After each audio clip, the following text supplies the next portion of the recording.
Ghosts and Monsters, page 74. Odysseus spent most of the night listening to Circe's instructions. At dawn the next morning, he woke his men and ordered them to get ready for the voyage. Hastily, they left Circe's house and headed down to the shore to prepare their ship. All except Elpenor. He had drunk too much wine the night before. Then, because he was hot, he'd climbed onto the roof of Circe's palace and fallen asleep there. When he heard Odysseus calling the sailors together, he woke up suddenly. Forgetting where he was, he jumped to his feet and fell off the roof. His neck broke and he died instantly. None of the others noticed what had happened. They were all listening in amazement at what Odysseus was saying. "We cannot sail for Ithaca yet," he told them.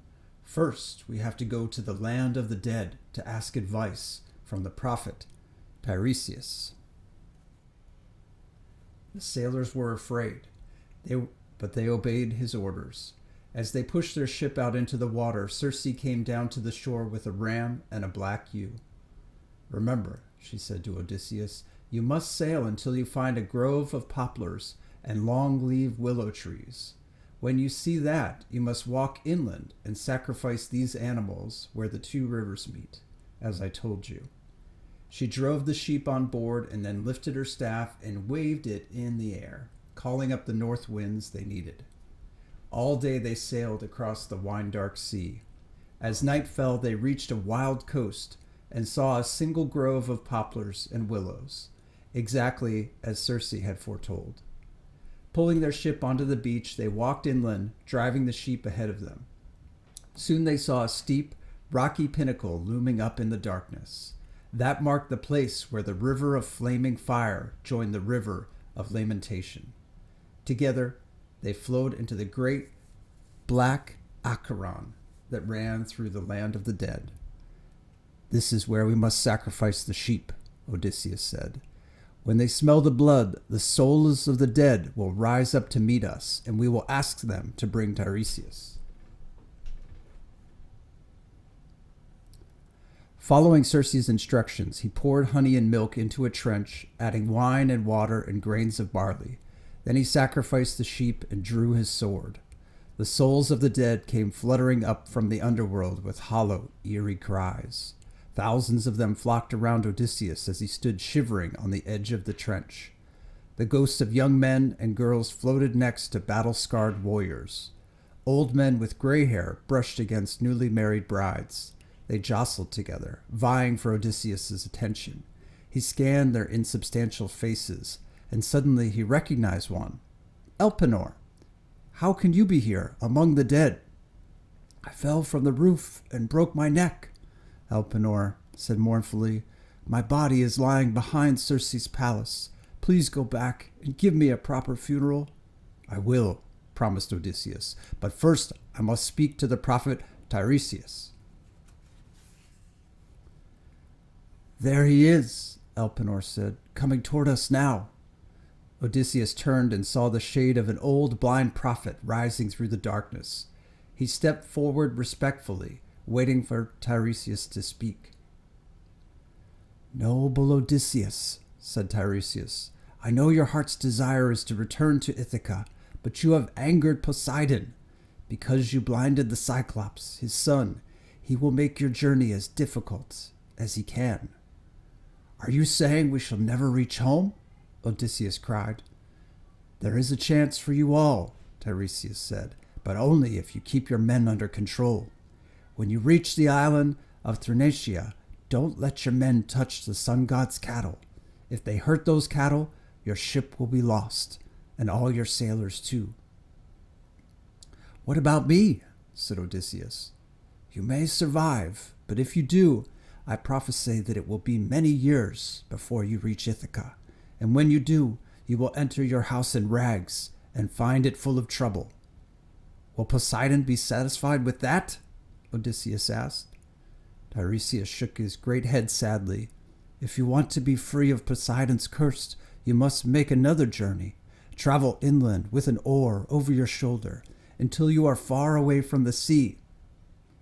When someone mistakes your oar for a winnowing fan, sacrifice to Poseidon there. Then he will let you live in peace again." Bowing his head, Tiresias drifted back into the underworld.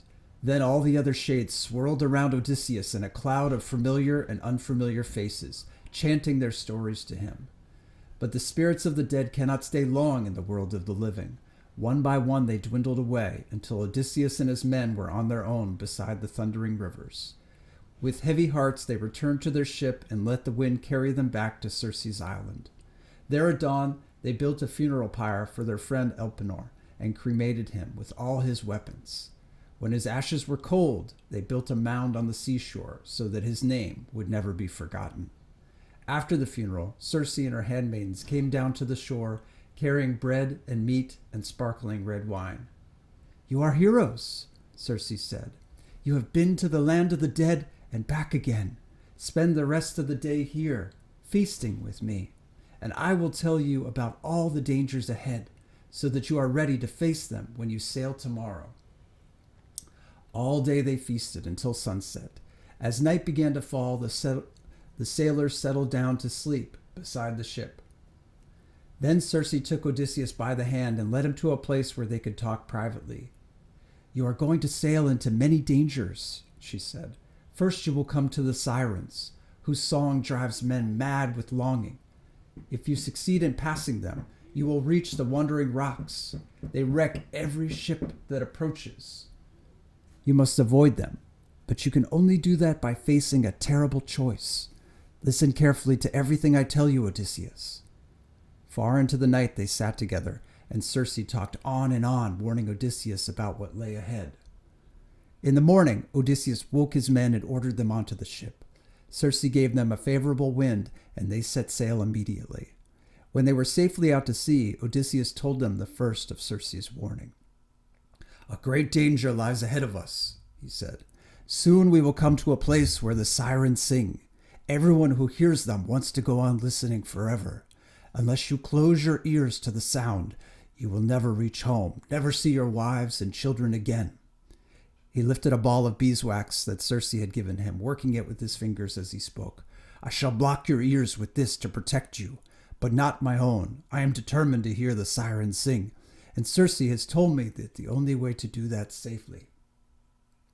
When I have filled your ears with wax, you must tie me to the mast, knot the ropes tightly so that I can't move, and if I beg you to let me go, then pull them even tighter." As he spoke, the wind dropped and the ship came to a standstill. The sailors looked at one another. They would never get past the sirens unless they kept rowing. Odysseus went around the ship, plugging their ears with wax. When he had finished, the sailors fetched ropes and lashed him to the mast so tightly that he couldn't move hand or foot. Then they took up their oars and began to row as hard as they could. Very soon they drew up to a flowery meadow that ran beside the seashore. That was where the sirens sat, surrounded by the skeletons of all those who had stayed to listen to their song. As soon as they saw Odysseus' ship, they began to sing again, turning their heads so that the sound floated out over the water. "Come here to us and stop your restless journey," they sang. "Come here and listen to the sound of wisdom. To all the gathered knowledge of the world, distilled into the music of our song. Come here to us, come here to us, come here to us." That was the song Odysseus heard. It filled him with such longing that he shouted to his men to put down their oars and untie him. When they did not answer, because they couldn't hear, he screamed and ranted, rolling his eyes and making anguished faces.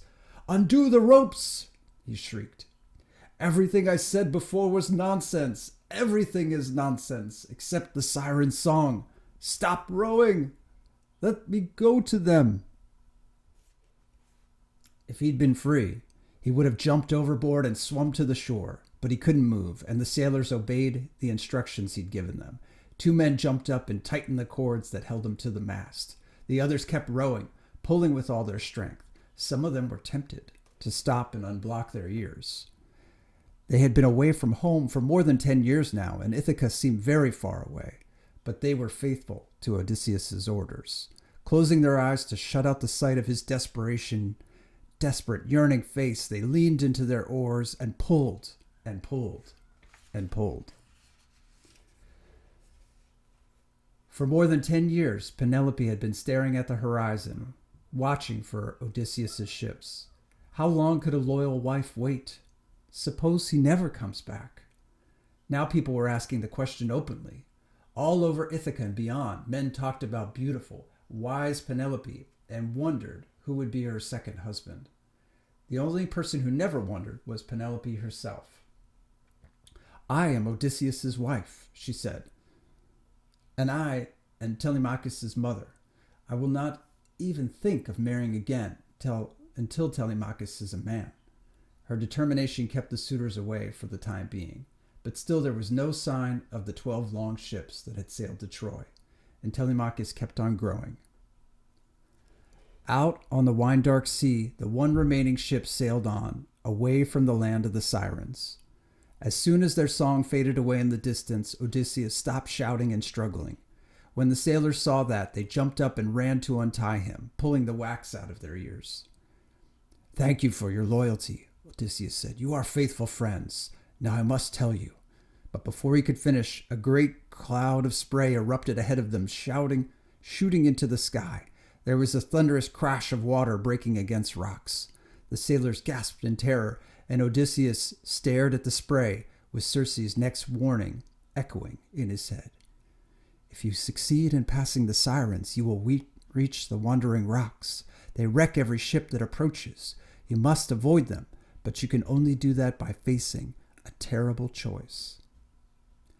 They had to avoid the violent crashing water, but the only other route was a narrow strait between two rocky peaks. How could he tell his sailors about the dangers lurking at each one? They had just saved his life by their faithfulness. Now, according to Circe, all he had to offer them was a choice of death or death, Scylla or Charybdis, a monster or a whirlpool. Scylla was a cave, high up in the taller rock. Every time a ship went past, her 6 long necks swooped down. Each of her 6 hungry heads snatched up one of the sailors and ate him. The ships that tried to avoid her steered close to the other rock and fell into the great whirlpool called Charybdis. That meant certain death. 3 times a day, the whirlpool's greedy mouth opened up, sucking in everything around it. 3 times a day, it changed direction, spewing everything up again. The force was enough to smash any ship and destroy its crew. "Steer close to Scylla's rocks," Circe had said, "and row as fast as you can. Even so, you're bound to lose 6 men, but that's better than having your whole crew swallowed up by Charybdis." There was no other way. Odysseus didn't dare to tell his men the whole truth, in case they were so terrified that they stopped rowing. He told them only half. "We have to sail between those 2 rocky peaks," he said, pointing at the entrance to the narrow strait, "but we must be very careful. Do you see the fig tree growing by the smaller rock? Below that is a gigantic whirlpool. We must stay away from that." He took his sword and stood on the prow of the ship, watching the way ahead. The sailors rowed nervously, looking toward the fig tree. As they passed, the sea underneath began to swirl and boil. A vast hole opened up in the surface of the water, sucking in everything around it. The sailors pulled on their oars, pale with terror, staying as far away from the hole as possible. And that was when the Scylla struck. Her ugly heads came shooting out of the cave, darting down toward the sailors. She snatched up the 6 strongest men and hoisted them into the air. "Odysseus!" they screamed. "Save us, Odysseus!" What could he do? There was no way of reaching Scylla's cave. He had to watch his faithful companions dangling from her fangs like fish from a line. The monstrous heads reared up, snaking back toward her lair. And for a short time, the sailors' screams echoed horribly over the water. And then there was silence. "Row on!" said Odysseus fiercely. "Row on as fast as you can!" There was nothing else to do. As they went through the strait, Scylla and Charybdis vanished in the distance, and the new island appeared on the horizon. As they came closer, they saw that it was completely different from the horrors behind them. Streams of clear, fresh water gleamed golden in the evening light. Rich, green grassland spread inland from the shore. Across the sea came the sound of cattle lowing contentedly as they had taken in for the night. To the grieving, exhausted sailors, the island looked like paradise.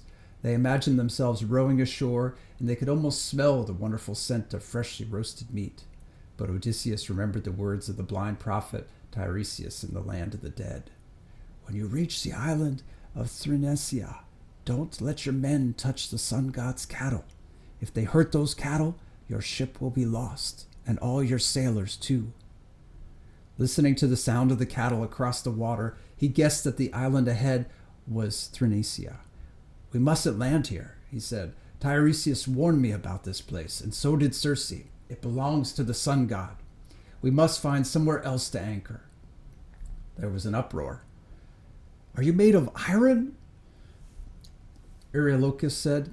"Do you think we can go on rowing forever? Where's the harm in landing here, just for the night? All we want is a chance to step ashore and eat one meal without tossing around on the water." The other men shouted in agreement.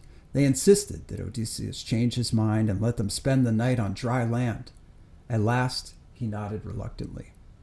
"Very well, but you must swear not to kill anything on the island, not one cow or a single sheep." The men swore a solemn oath, promising to stay close to the ship and eat nothing except the food Circe had given them. Trusting to that oath, Odysseus let them steer the ship into a sheltered cove. They went ashore and ate a silent meal, not talking or telling jokes, but remembering their dead companions, snatched away by Scylla. They slept beside the ship, intending to go on board again as soon as it was light. But in the middle of the night, a fierce gale blew up, whipping the water into huge breakers. In the morning, there was no hope of setting sail. All they could do was drag their ship up into a cave and keep it safe from the storm. Sternly, Odysseus reminded them of their promise. "Remember, you are not to touch any of the cows or sheep on this island. They all belong to the sun, that great god whose eye sees everything." For a second time, the sailors swore to leave the animals alone. They meant it. They had plenty of bread and wine aboard the ship, and they didn't expect to be on the island for more than a few days. But then the wind changed. For a whole month, the south wind blew continuously, driving the sea against the shore. It was impossible to launch a ship. They had to stay where they were, and they began to run out of food. When their own food was gone, the sailors began to roam the island, trapping birds and catching fish. But however much they hunted, there was never enough to stop them from feeling hungry. And the hungrier they grew, the more they looked at the sun god's cattle. Odysseus saw them looking and knew there would be trouble if they didn't leave soon. But the wind was still blowing in the wrong direction, and only the gods could alter that. One morning, he left his sailors on the shore and walked inland on his own. Finding a lonely, sheltered place, he prayed to all the gods on Olympus, asking for a change in the wind. He prayed so long and so earnestly that in the end he fell asleep.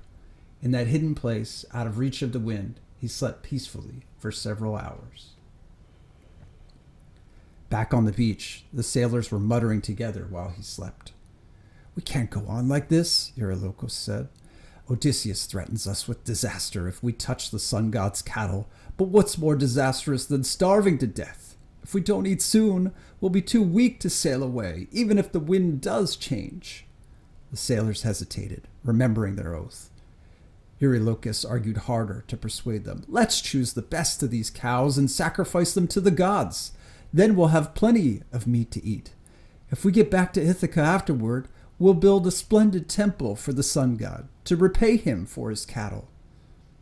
"But we won't get home," said one of the other sailors. "Not if we kill the cattle." Eurylochus shrugged.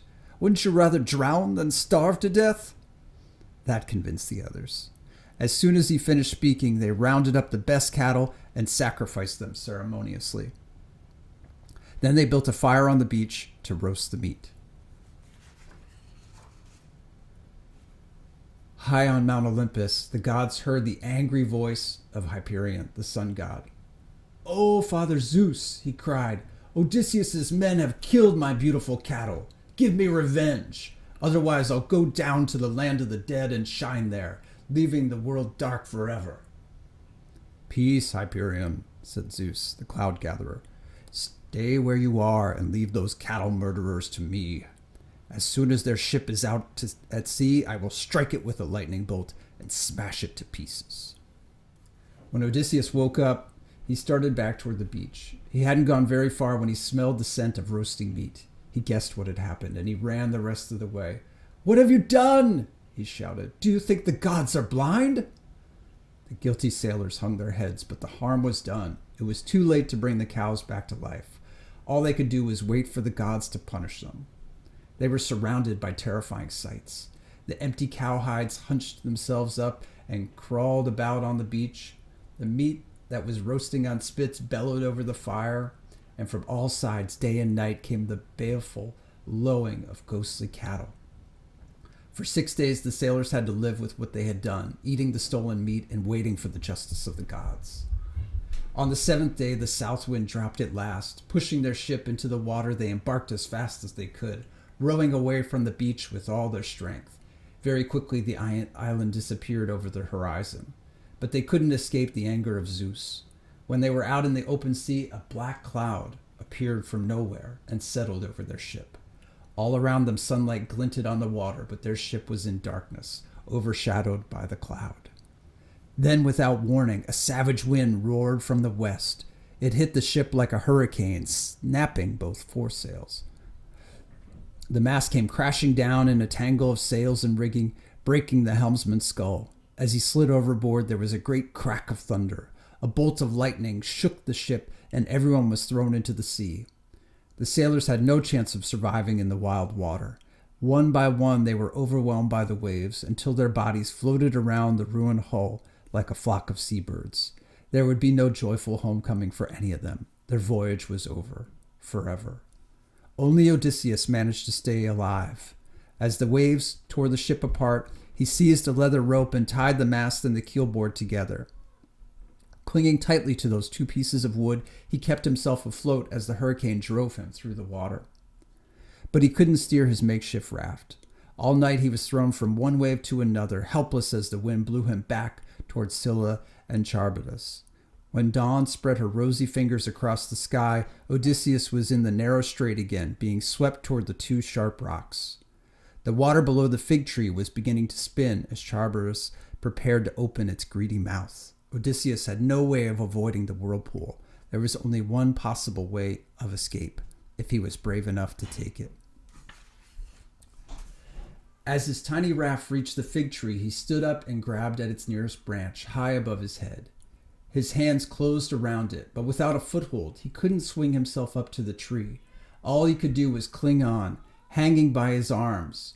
Beneath him, the water spun faster and faster. With a horrible, greedy gurgle, it opened up in a black hole that went right down into the depths of the sea. Dangling above it, Odysseus saw it swallow his raft. Then it gaped open again, waiting for him to get tired and lose his grip. Somehow he managed not to let go. Hour after hour he held on, watching the whirlpool below him, waiting for the moment when it began to spin the other way. The sun set, and as the sky grew dark, the direction of the water changed. Charybdis began to spew up everything it had swallowed. Odysseus hung on, waiting to see his raft reappear. As soon as the long timbers surfaced, he unclenched his stiff hands and dropped into the water. For a second, he was in its power, spinning wildly. Then he hauled himself onto the raft and lay flat out, slumped across the wood. Paddling furiously with both hands, he pulled himself away from the whirlpool as fast as he could, terrified that Scylla would catch sight of him. If she'd seen him, she would have snatched him up in a single mouthful. But it was almost dark, and the evening shadows hid him from her eyes. He came safely out of the perilous strait and into the open sea.